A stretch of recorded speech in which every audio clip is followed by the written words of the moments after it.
Hello to all of you from behalf of TNT chemistry world. और आप लोग देखने जा रहे हैं आज variation of molar and equivalent conductivity on dilution conductivity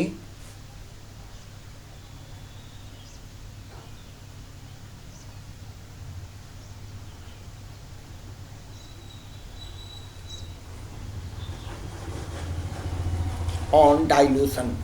dilution के साथ जब हम सॉल्यूशन के कॉन्सेंट्रेशन को डिक्रीज करते हैं, मीन्स उसमें वाटर को ऐड करते हैं, तो ऐड करने पर मोलर और इक्विवेलेंट कंडक्टिविटी की कैसे वेरी करती है, कैसे बदलती है, इसके बारे में हम लोग चर्चा करने जा रहे हैं। इससे पहले वीडियो में हमने बता चुके हैं हम कि मोलर कंडक्टिविटी को लेमडा एम से और इक्विवेलेंट कंडक्टिविटी को लेमडा ई क्यू से हम रिप्रेजेंट करते हैं। ठीक है, तो इस बार मैं ये सोच रहा हूँ कि ये वीडियो बनाने का मतलब ये है कि जो न्यू बिगिनर्स हैं इलेक्ट्रोकेमिस्ट्री में, जो मोलर और इक्विवेलेंट कंडक्टिविटी पढ़ने जा रहे हैं, वो फ्लोसीट की मदद से इसको स्टडी करें, तो मैं समझता हूं कि और अधिक बेटर उनका कॉन्सेप्ट क्लियर होगा। वैसे मैंने इसका नोट्स डिस्क्रिप्शन बॉक्स में डाल दिया है, आप लोग उसको देख लेना। तो यहाँ वेरिएशन हम देख रहे हैं, lambda M is represented by lambda M refers to molar conductivity while lambda E Q refers to equivalent conductivity। Lambda M molar conductivity को इक्विवेलेंट रेफर करता है और lambda E Q equivalent conductivity को refer करता है। इनके expressions हमने पहले वीडियो में भी डाल रखा है कि lambda E Q is equal to K into V. इसका मतलब क्या हुआ कि equivalent conductivity is directly proportional to volume, while in the case of molar conductivity what we find, molar conductivity is also directly proportional to volume। ठीक है, difference यही है कि in case of equivalent conductivity V refers to the volume containing 1 gram equivalent of electrolyte।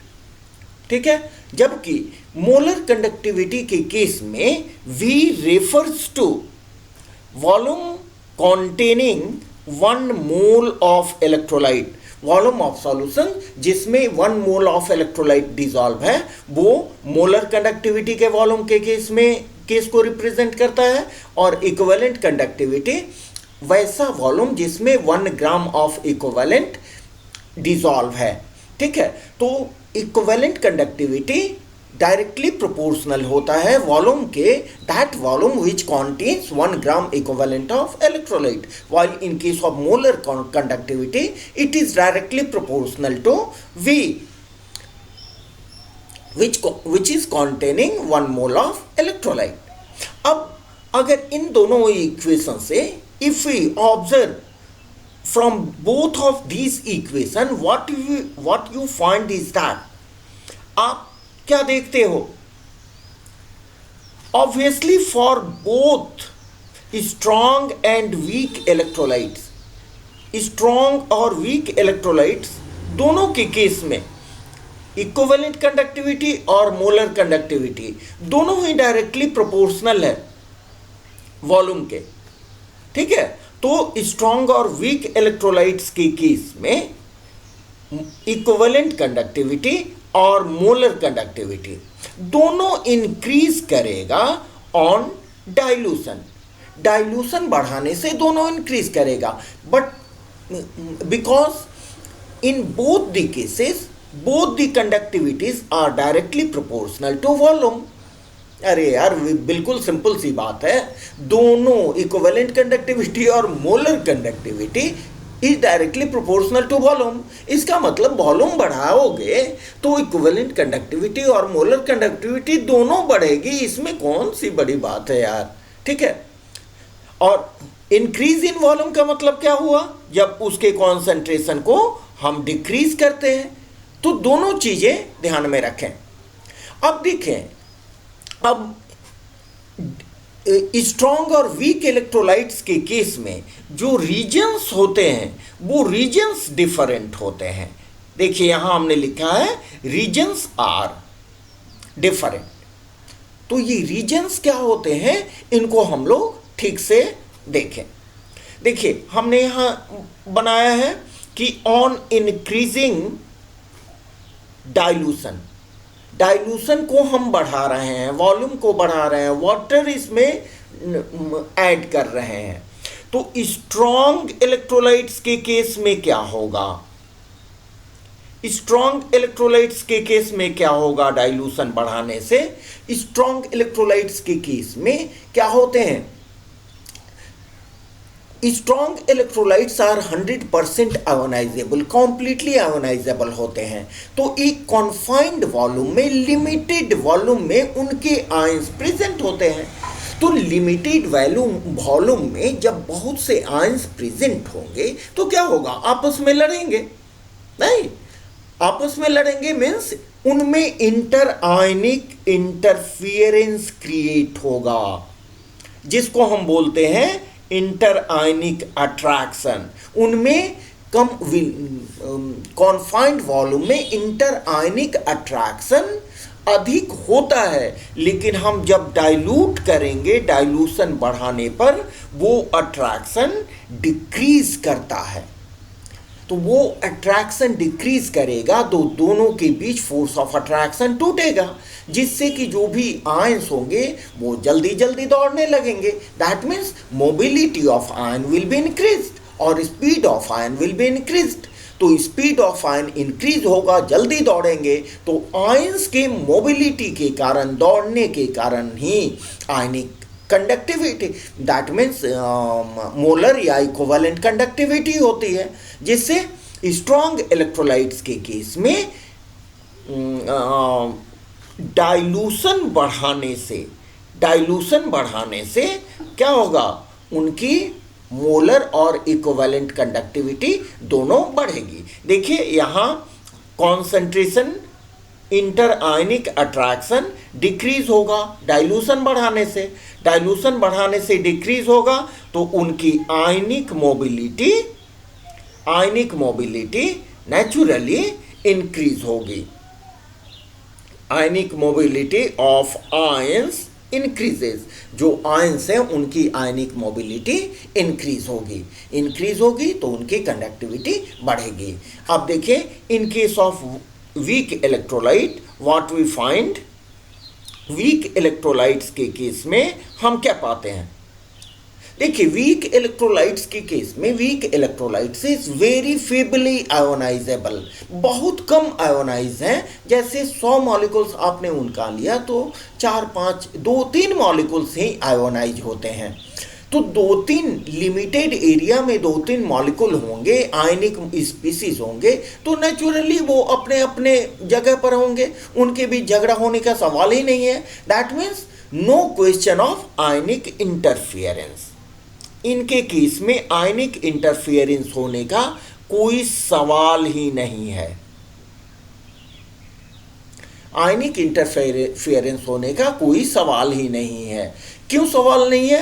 क्योंकि इनका आयनिक concentration काफ़ी कम होता है। आयनिक कॉन्सेंट्रेशन क्यों कम होता है? क्योंकि वीक इलेक्ट्रोलाइट्स बहुत कम आयोनाइजेबल होते हैं, जिससे कम आयंस बनेंगे, इसलिए उनमें आयनिक इंटरफेरेंस कम होगा।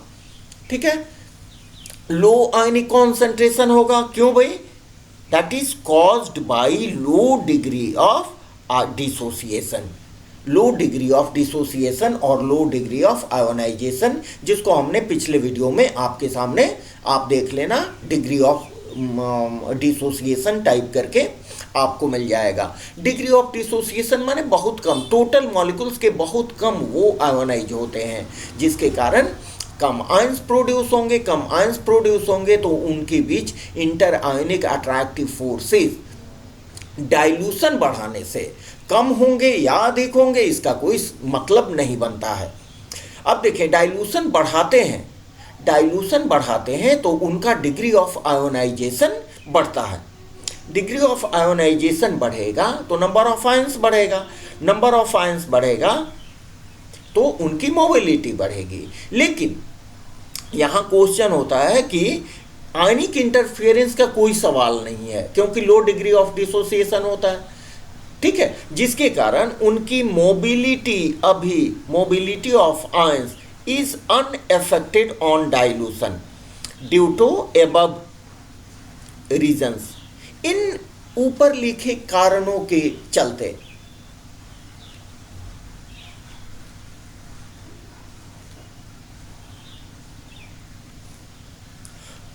इन रीजन्स के चलते मोबिलिटी ऑफ आयंस इतना तो अब निश्चित हो गया कि इनके मोबिलिटी ऑफ आयंस अनइफेक्टेड होते हैं आयनिक इंटरफेरेंस के कारण। इसका मतलब कोई दूसरा कारण होगा, इनमें भी इंक्रीज होता है, डाइल्यूशन बढ़ाने से इनकी मोलर और आयोनिक कंडक्टिविटी इंक्रीज होती है definitely, but the reason is another. What is the actual reason? Just we are going to observe. देखिए, actually the number of ions in weak electrolytes के केस में number of ions increase कर जाते हैं, increase होते हैं on dilution dilute करने पर, वाटर ऐड करने पर नंबर ऑफ आयंस इंक्रीज होते हैं, जिसके कारण इनकी मोलर और इक्विवेलेंट कंडक्टिविटी इंक्रीज होती है। जबकि स्ट्रॉन्ग इलेक्ट्रोलाइट्स के केस में क्या होता है कि उनका आयनिक इंटरफियरेंस डिक्रीज होता है डाइल्यूशन करने पर, जिसके कारण उनकी आयनिक और मोलर इक्विवेलेंट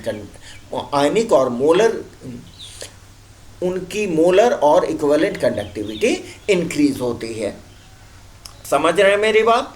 ठीक है। अब इन दोनों के लिए आप एक कॉमन कंक्लूजन ड्रॉ करो। Hence both equivalent and molar conductivity, that is lambda EQ and lambda M for both strong and weak electrolytes increases on dilution। Dilute करने से, सॉल्यूशन को डाइल्यूट करने से दोनों मोलर और इक्विवेलेंट कंडक्टिविटी दोनों ही increase करता है। ठीक है, तो हम समझते हैं कि मेरी बातें आप लोग को बिल्कुल समझ में आ रही होंगी। आप घबराएं नहीं, इसका नोट्स हमने डिस्क्रिप्शन बॉक्स में डाल रखा है, आप अपने फीडबैक हमें अवश्य दें, ठीक है, ताकि हमें भी इनकरेजमेंट मिले, हम आपको अच्छे से अच्छे मटेरियल्स प्रोवाइड करें। अपना ख्याल रखें। Okay, best of luck. आगे बढ़ते हैं, मिलते हैं नेक्स्ट वीडियो में। Thanks to all.